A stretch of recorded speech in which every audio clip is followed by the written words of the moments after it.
하나님, 날마다 숨 쉬는 순간마다 우리의 일상은 어려운 일들로 가득 차 있습니다. 우리의 눈에 들어오는 사건들, 우리의 귀에 들려오는 이야기들은 힘들고 가슴 아픈 일들 뿐이며 고통스러운 소식들 뿐입니다. 주님께 모든 것을 맡기기 전까지 우리 안에는 위로가 없고 소망도 없습니다. 하나님, 오늘 이 새벽에 오늘 이 하루를 완전히 주님께 맡기기 원합니다. 내가 하려던 것 모두 멈추고 주님께서 이끌어 주시기를 바라며 기도의 자리로 나아갑니다. 하나님, 기도는 멈추는 것임을 깨닫습니다. 내가 하려던 모든 것 내려놓는 것이며 나의 생각과 계획을 모두 비우는 것임을 깨닫습니다. 하고자 하는 바 있으나 나의 힘으로 하지 아니하고 주님께 요청하며 간구하며 주님께서 하시기를 기다리는 것이 기도임을 또한 믿습니다. 하나님, 그래서 오늘도 주님께 이렇게 간절히 기도합니다. 우리의 멈춤이 새로운 하나님께서 일하실 공간을 만드는 창조의 작업이 되게 하시고 우리의 기다림이 끝까지 함께 하시는 하나님을 몸소 체험하는 신앙의 활력소가 되게 하여 주시옵소서. 그리하여 기도에 응답하시는 주님을 날마다 경험하는 복된 주님의 자녀들이 되게 하여 주시옵소서. 하나님, 오늘 새벽 주님 앞에 기도의 제목들을 들고 나온 우리 성도님들을 기쁘게 맞아 주시옵소서. 주님께 아뢰는 것이 힘이 되고 소망이 되어 잠을 줄여가며 주님께 이 새벽에 기도하는 우리 성도님들의 기도에 주님 귀를 기울여 주시옵소서. 하나님, 자신의 사업에 주님께서 주인이 되어 주시기를 원하며 주님의 인도하심을 받고자 하는 기독 사업가에게 기독 경영인이 있습니다. 코로나19 상황 속에서 피를 말리는 경영을 하고 있는 우리 경영인들에게, 기업인들에게 주님께서 힘을 주시고 지혜를 주시기를 원합니다.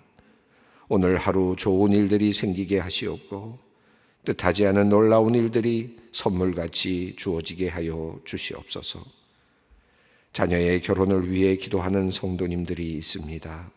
좋은 사람 만나기를, 결혼의 과정이 순탄하기를 기도하는 부모님들의 마음을 주님께서 아시오니 우리 자녀들이 앞길에 복을 내려주시고 순적한 길을 허락하여 주시옵소서.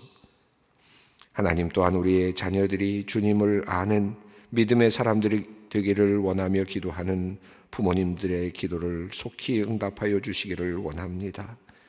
부모의 믿음이 아이들에게 전달이 되어 하나님의 도우심을 받으며 살아가는 인생의 길이 얼마나 행복하고 아름다운지를 우리의 자녀들이 알게 되기를 원합니다. 기도하는 자녀들이 되게 하시고 주님을 사랑하고 말씀을 따르는 우리의 아이들이 되게 하여 주시옵소서. 젊음의 시간에 잠시 방황의 시간을 보내는 아이들이 있습니다. 주님께서 버려두지 마시고 그들의 손을 꼭 잡아 주시옵소서.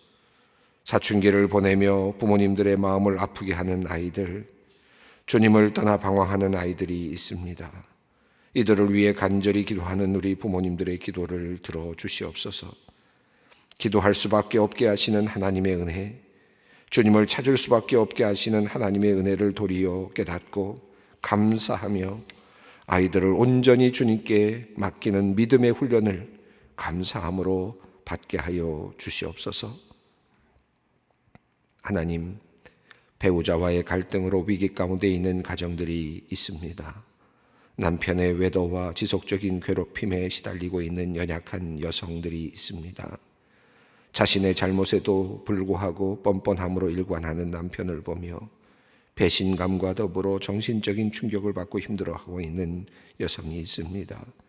하나님, 정의의 판결을 내려주시고 무엇보다도 자신의 잘못을 깨달을 수 있는 양심이 다시 살아나게 하여 주시기를 원합니다. 양심이 마비되고 생각이 바르지 않은 혼돈과 착시의 상태가 다시 바로 잡아지도록 주님의 성령께서 악한 영을 제하여 주시고 바른 정신으로 돌아오도록 역사하여 주시옵소서. 가정을 지키고자 애쓰며 주님께 기도하는 연약한 이들의 기도를 주님 들어 주시옵소서. 사랑의 하나님, 이번 주일부터 소망교회 교회학교가 단계적으로 문을 열게 됩니다. 오랫동안 닫혔던 문이 열리는데 그동안 만나지 못했던 우리 아이들에게 교회를 사랑하는 마음을 주시어서 기쁨으로 만날 날을 기다리게 하여 주시기를 기도합니다. 우리 교사 선생님들이 지난 1년여간 참 많이도 애를 쓰셨습니다. 만날 수 없음에도 기도하시며 아이들을 전화로 신방하시며 많은 노력을 기울이셨습니다. 이제 다시 주님께서 주시는 소명을 받고 개학을 기다립니다. 우리 선생님들의 마음에 불붙는 마음을 주시옵소서. 아이들을 기쁨으로 맞이하게 하시고 주님을 사랑하고 아이들을 사랑하는 마음이 더욱 깊어지게 하여 주시옵소서. 하나님, 우리 소망의 성도들을 위해 기도합니다. 갑상선 암이 발견되어 수술의 날을 잡고 기다리는 성도님이 있습니다. 마음의 불안함을 제하여 주시고 좋은 의료진을 보내어 주시어 깨끗하게 수술받게 하시고 전이가 일어나지 않게 하시며 건강한 모습으로 회복되게 하여 주시옵소서. 하나님, 요양병원에 들어가 계시는 부모님을 위해 기도하는 성도님이 있습니다. 코로나 감염병으로 인해 면회하기도 어려운 형편입니다. 외롭지 않도록 주님께서 지켜주시고 이 어려운 시간을 잘 보내고 기쁨으로 만날 때까지 모두 정신적으로 육체적으로 잘 견딜 수 있게 하여 주시옵소서. 오늘 새로운 사업장을 시작하시는 집사님이 있습니다. 코로나 상황 중에서도 오랜 시간 기도하고 준비하며 이제 시작합니다. 그간의 수고와 애씀에 위로하여 주시고 하나님 신뢰하며 시작하는 믿음의 사업장에 시간이 갈수록 선한 열매와 영향력들이 더욱 많아지게 하여 주시옵소서. 하나님, 오늘도 주님의 말씀을 사모합니다. 글자와 글자 사이가 아닌, 문장과 문장 사이가 아닌 생명의 물줄기를 말씀을 통해 만나게 하시고 생수를 마시게 하여 주시옵소서. 가라지 않는 진정한 생명수가 되시는 예수님의 이름으로 기도드리옵나이다. 아멘. 오늘 주시는 말씀은 사도행전 26장 1절로 8절 말씀입니다. 사도행전 26장 1절로 8절 말씀을 함께 봉독하겠습니다. 아그리빠가 바울에게 이르되 너를 위하여 말하기를 내게 허락하노라 하니 이에 바울이 손을 들어 변명하되 아그리빠 왕이여 유대인이 고발하는 모든 일을 오늘 당신 앞에서 변명하게 된 것을 다행히 여기나이다. 특히 당신이 유대인의 모든 풍속과 문제를 아심이니이다. 그러므로 내 말을 너그러이 들으시기를 바라나이다. 내가 처음부터 내 민족과 더불어 예루살렘에서 젊었을 때 생활한 상황을 유대인이 다 아는 바라. 일찍부터 나를 알았으니 그들이 증언하려 하면 내가 우리 종교의 가장 엄한 팔을 따라 바리새인의 생활을 하였다고 할 것이라. 이제도 여기 서서 신문받는 것은 하나님이 우리 조상에게 약속하신 것을 바라는 까닭이니 이 약속은 우리 12지파가 밤낮으로 간절히 하나님을 받들어 섬김으로 얻기를 바라는 바인데 아그리빠 왕이여 이 소망으로 말미암아 내가 유대인들에게 고소를 당하는 것이니이다. 당신들은 하나님이 죽은 사람을 살리심을 어찌하여 못 믿을 것으로 여기나이까. 오늘 본문은 이어지는 내용으로서 아그리빠 왕 앞에서 물론 베스더가 함께 참석하고 있고 많은 고관들이 함께 있는 그 자리에서 이제 바울이 소환되었고 그 자리에서 바울이 증언하고 있는 변호하고 있는 세 번째 변호의 과정이라고 할 수 있겠습니다. 자, 이 내용을 지금 26장 1절로부터 시작이 되고 있는데 1절 한번 우리가 함께 읽어보겠습니다. 아그리빠가 바울에게 이르되 너를 위하여 말하기를 내게 허락하노라 하니 이에 바울이 손을 들어 변명하되 베스도 총독이 이례적으로 이제 아그리빠 왕에게 이제 허락을 했습니다. 이제 신문하라라고 이제 허락을 한 거죠.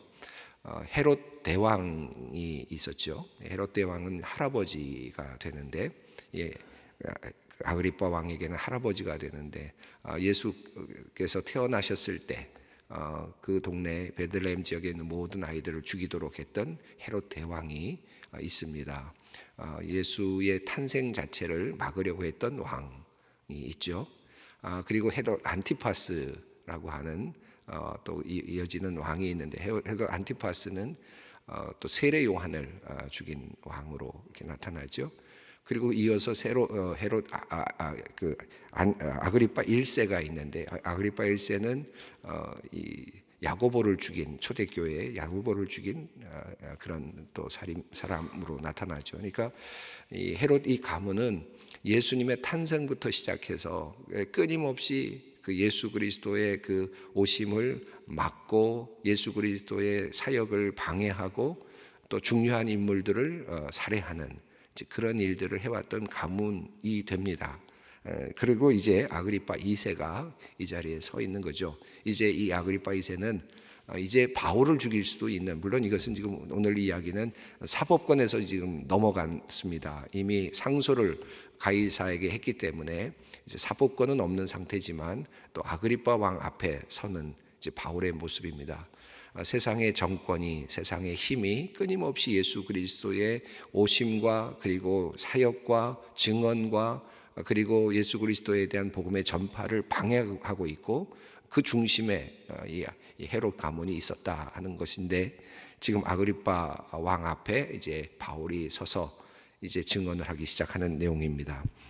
아그리파가 바울에게 이르되 너를 위하여 말하기를 내게 허락하노라. 이건 지금 사법적인 상황은 아니기 때문에, 이미 상소를 했기 때문에 아무런 의미는 없습니다.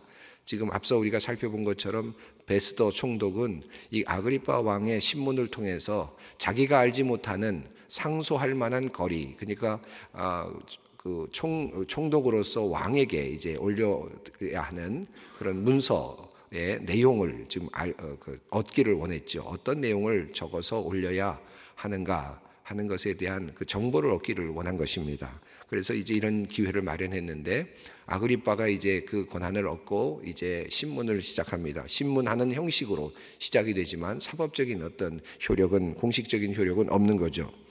자, 그러자 바울이 손을 들어 변명하되 이렇게 되어 있습니다. 이 손을 들었다는 표현이 두 가지 보통 사용되는 표현인데, 헬라어로 조금 다른 표현이 있습니다. 하나는 손을 들었다는 표현이 사람들을 이렇게 조용히 하게 하기 위해서 이렇게 손을 들어서 표현하는 이런 방식이 있겠죠. 이런 표현의 방식인데, 여기서 사용되는 단어는 그런 표현이 아니어서 좀 다른 표현입니다. 예의를 갖추는 그런 손을 드는 표현으로, 그러니까 경배하는 그런 표현이라고 보는 것이 좋겠습니다.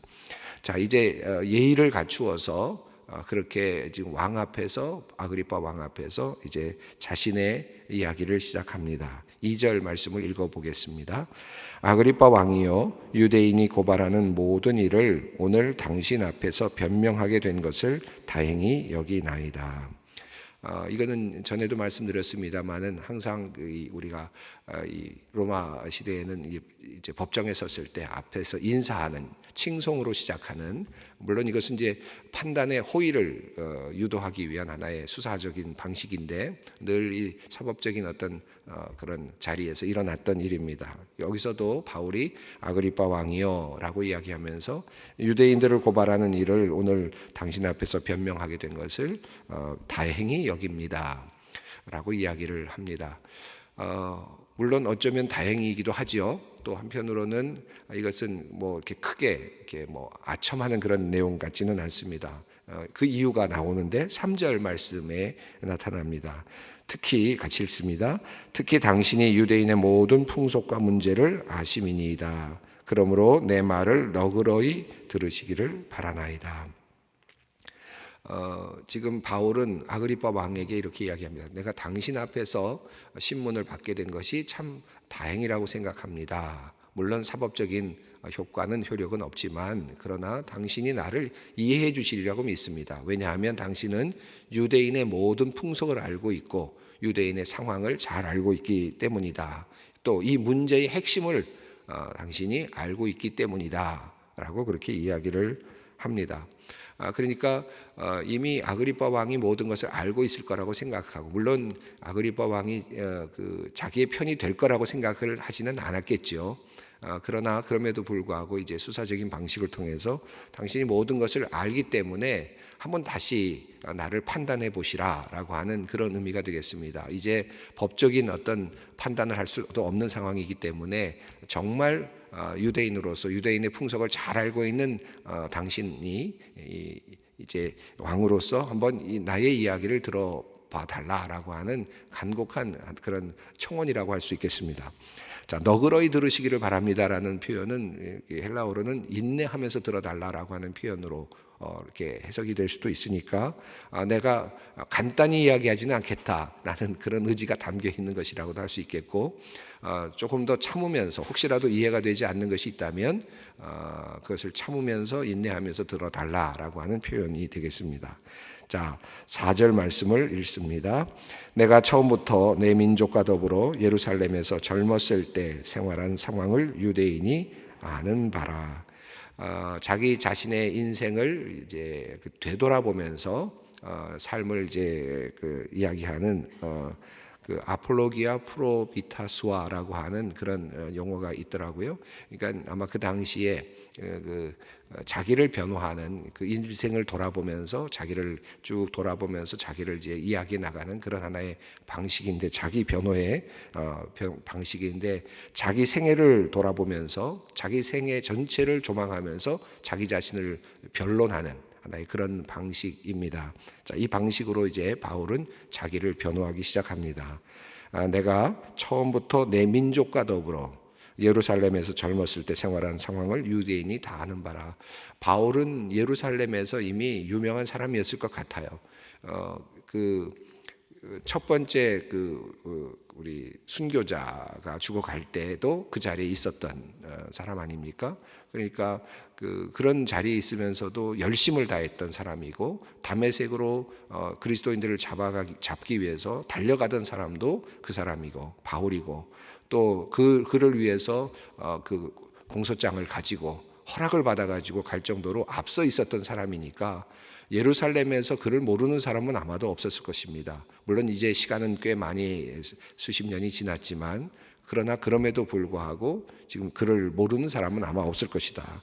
그래서 그는 이렇게 이야기합니다. 내 민족과 더불어 예루살렘에서 젊었을 때 생활한, 내가 어떻게 신앙생활을 했는지, 얼마나 열심으로 종교생활을 했는지, 얼마나 열심으로 유대인을 위해, 유대교를 위해서, 하나님을 위해서 일한다고 섬겼는지, 이것을 아는 사람들이 꽤 많을 것이다. 아직도 예루살렘에는 꽤 많이 있을 것이다 라고 하는 그런 이야기죠. 5절 말씀을 읽습니다. 일찍부터 나를 알았으니 그들이 증언하려 하면 내가 우리 종교의 가장 엄한 팔을 따라 바리새인의 생활을 하였다고 할 것이라. 자기 자신이 바리새인이었다라는 것을 이제 드러내면서, 그것은 이미 그 예루살렘에 있는 많은 지인들이 알고 있다. 내가 바리새인 중에 한 사람이다라고 말합니다. 이 바리새인을 이렇게 설명하는 표현이 나왔는데, 내가 우리 종교의 가장 엄한 팔을 따라라고 했습니다. 이 바리새인들은 가장 그 율법의 적용을 엄하게 하려고 했던 사람들이죠. 그래서 어찌 보면 겉으로 보기에는 상당히 경건해 보이는 사람들이었습니다. 정해진 시간에 기도하고, 정해진 시간에 여러 가지 금식도 하고, 다양한 종교적인 어떤 그런 행위들을 빼놓지 않고 하는, 그래서 정말 완벽에 가까울 만큼의 삶을 유지하려고 했던 율법주의자였다고도 할 수 있습니다. 그만큼 정말 최선을 다해서 사는 종교인이었다고 할 수 있겠죠.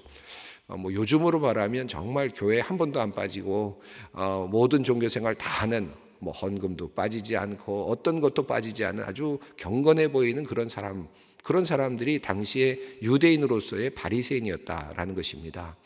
그런데 예수님께서 이 바리새인들을 그렇게 여러 번 야단치시고 하셨잖아요. 이게 완벽해 보이는 인간의 모습, 완벽해지려고 하는 그 인간의 그 모습을 보시면서 도리어 예수님께서는 그들을 책망하셨습니다.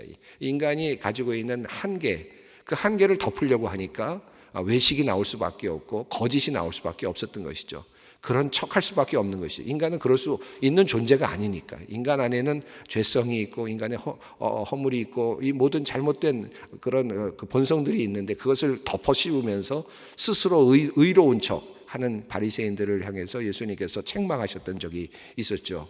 그러나 그것은 본질을 꿰뚫어 보는 예수님의 입장에서 본다면 이 바리새인들은 정말 뭐랄까 겉과 속이 다른 사람들로 보였을 겁니다. 예수님의 입장에서 본다면.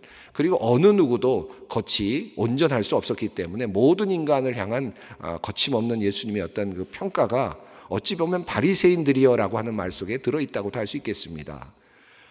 최고로 의롭게 보이는 의로운 생활을 하려고 노력하고 있는 바리새인들조차도 예수님께서 저렇게 책망하시거든 너희들 일까보냐, 사실 그런 의미도 있는 거죠.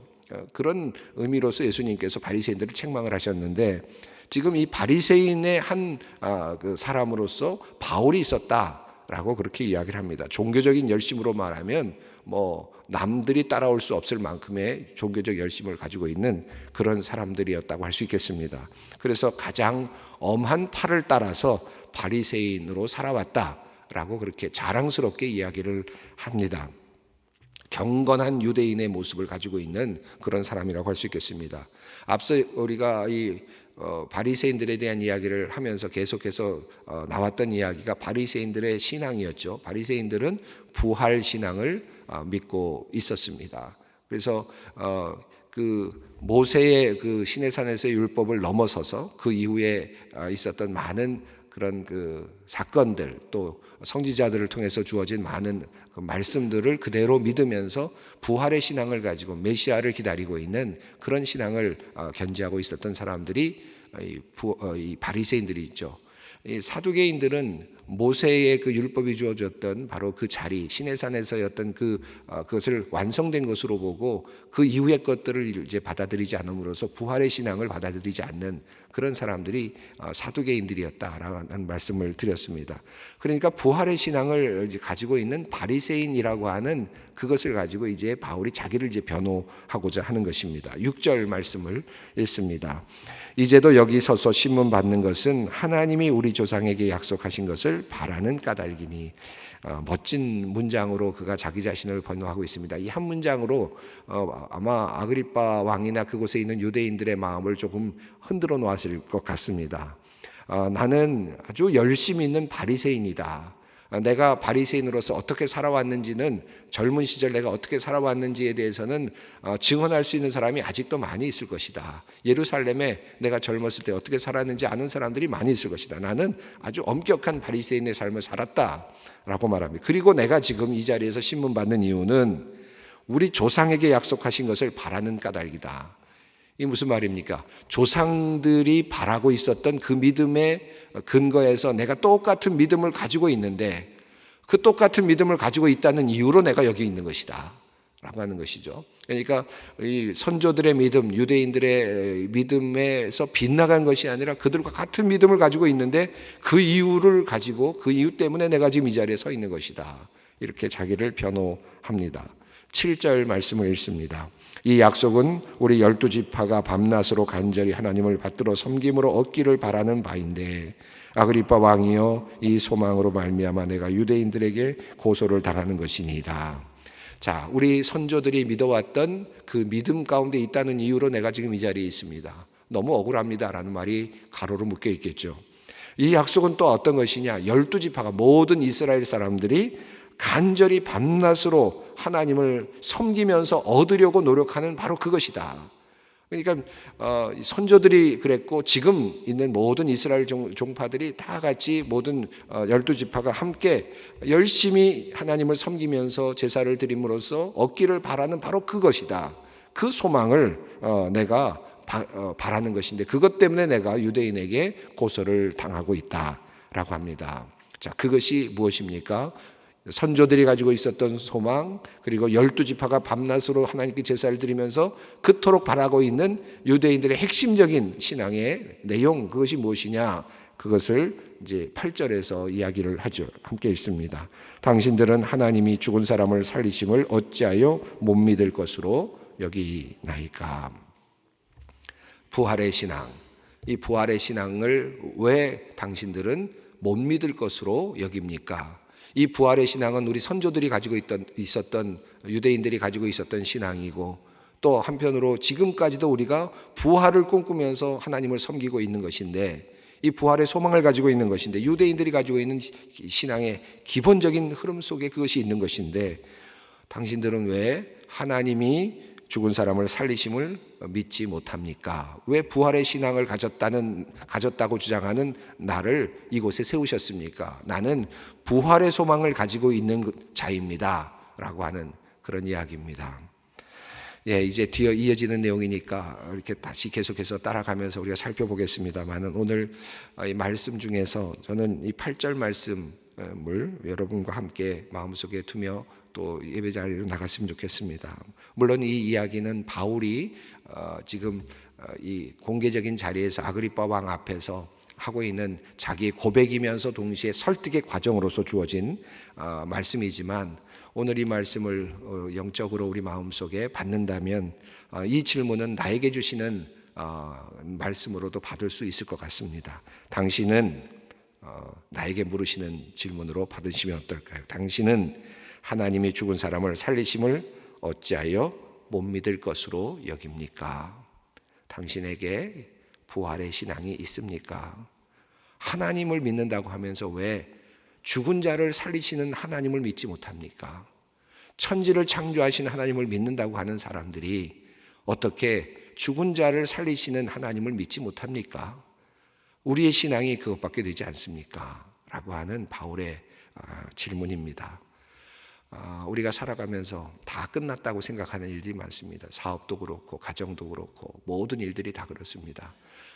그리고 우리의 그 결정적인 생명이 또 그렇습니다. 그러나 우리가 믿는 믿음이 무엇입니까? 생명이 끝나도, 우리의 삶이 끝나도 하나님께서 우리를 다시 살리실 것이다. 예수 그리스도께서 살아나신 것처럼, 하나님께서 예수를 살리신 것처럼 우리도 살리신다. 이 부활의 신앙이 우리 가운데 있는 신앙의 핵심이죠. 바울의 신앙이기도 했고 초대교회 신앙이기도 합니다. 그 신앙을 다시 한번 되새기면서, 과연 나는 정말 다시 살리시는 부활시키시는 그 하나님을 믿고 있는가? 이 질문을 던지시면서 우리의 삶 속에서 부활을 꿈꾸고 또다시 기도 자리로 나갈 수 있는 우리 모두가 되기를 바랍니다. 함께 기도하겠습니다. 하늘에 계신 우리 아버지, 아버지의 이름을 거룩하게 하시며 아버지의 나라가 오게 하시며 아버지의 뜻이 하늘에서와 같이 땅에서도 이루어지게 하소서. 오늘 우리에게 일용할 양식을 주시고 우리가 우리에게 잘못된 사람을 용서하여 준 것 같이 우리의 죄를 용서하여 주시고 우리를 시험에 빠지지 않게 하시고 악에서 구하소서. 나라와 권능과 영광이 영원히 아버지의 것입니다.